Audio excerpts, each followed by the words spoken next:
Si hacemos esta comparativa en términos de ahorro de energía en porcentaje, vemos que, por ejemplo, por una bombilla convencional de 40 vatios y comparándola con una equivalente potencia de bajo consumo de 9, ahorraríamos el 78% de energía.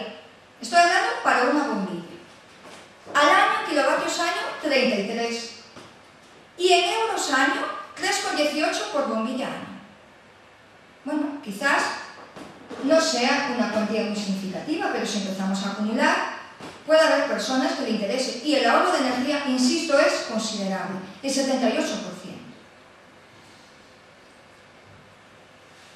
Ahí sí lo indico, lo mismo que acabo de decir. La sustitución de una bombilla incandescente por una de bajo consumo puede suponer un ahorro del 80%.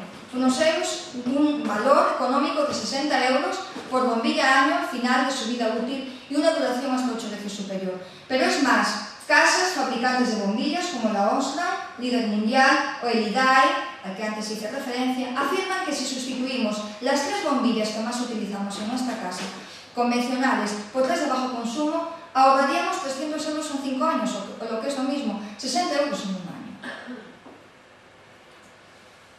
Con respecto a los sistemas de calefacción, vaya por delante que eso es un tema muy complicado y que aquí lo que sí necesitamos, aparte de conocer muy bien nuestra vivienda, es una persona experta que nos pueda indicar, sobre todo teniendo en cuenta el tiempo que estamos en casa y también, lógicamente, nuestro presupuesto y nuestra conciencia medioambiental, el tipo de calefacción más adecuado. Pero únicamente les quiero hacer una referencia desde el punto de vista medioambiental y tiene relación con las emisiones de dióxido de carbono. Si utilizamos una calefacción de gasóleo, las emisiones de dióxido de carbono son las más altas, en torno a 295 gramos por kilovatio hora. En generadores eléctricos es un poco más baja, pero no mucho más, 252, en gas natural 212, pero por ejemplo en pelés de madera 9.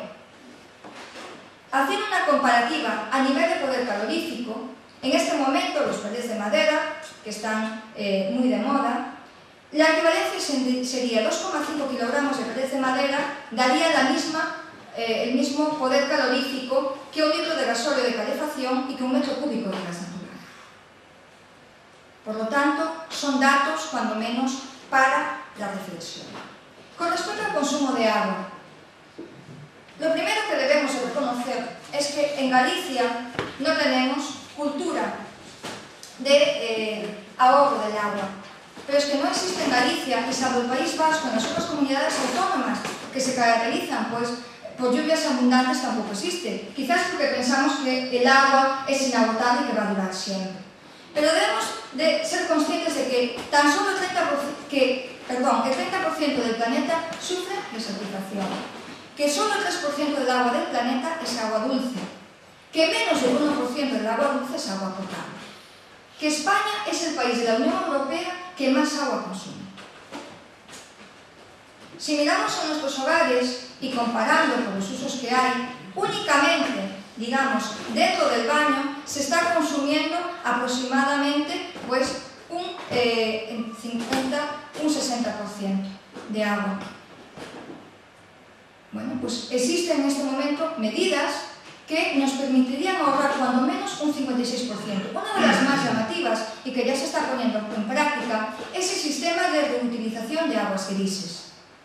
Es un sistema que nos permite aprovechar el agua procedente de la bañera, de la ducha y de los lavados. Y va a servir para cargar la cisterna de los baños. Existe dentro de este modelo otro mucho más sofisticado que permite filtrarlas y que estas aguas son utilizadas para el riego. Pero al margen de este sistema, que en los países nórdicos ya lleva años funcionando, hay elementos clave y muy básicos como son los grifos. Existe una gran diferencia entre un grifo normal y un grifo monomando o un grifo termostático. ¿Por qué? Bueno, porque un grifo monomando tiene un sistema único para la selección del agua y de la temperatura, con lo cual nos permite ahorrar tiempo y caudal de agua desperdiciada. Con respecto al grifo termostático, permite guardar, desde la última vez que se ha usado, la temperatura y también el caudal, con lo cual se está ahorrando agua y energía. En la ducha, los famosos cañones de la ducha Pues existen sistemas que filtran aire y que permiten ahorrar hasta el 40% del agua. Mandos de ducha con control de caudal. Con respecto a los sanitarios, con sistemas de interrupción o con doble descarga, la normativa europea establece que las cargas de los inodoros no pueden superar los 10 litros. Se han diseñado sistemas de doble descarga donde se reparten un sistema doble de 6 litros y otro de 3 litros, con lo cual se ha demostrado que permiten ahorrar hasta un 40% del consumo habitual de agua para estos usos. Y con respecto a la lavadora, que ya les adelanté hace un minuto, cuando hablamos de la clasificación energética, no hablamos solamente de la electricidad, sino que hablamos también del consumo del agua. Aquí les he puesto dos ejemplos, una lavadora clase A y clase C, que están en la clasificación más alta en cuanto a eficiencia energética. La lavadora clase A tiene un consumo por lavado estipulado en 14 litros y la clase C en 18. Si hacemos el cómputo anual por 7 lavados semanales, vean la diferencia en el consumo, de 5.040 a 6.480.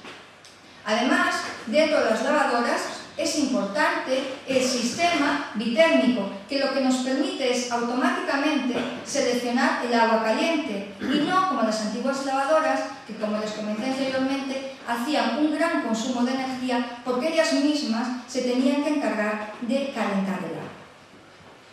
Por lo tanto, valorar el consumo eficiente de agua en lavadoras y en los electrodomésticos una clasificación energética lo más alta posible y considerar, como les acabo de decir, electrodomésticos consumidores de agua con este tipo de dispositivos.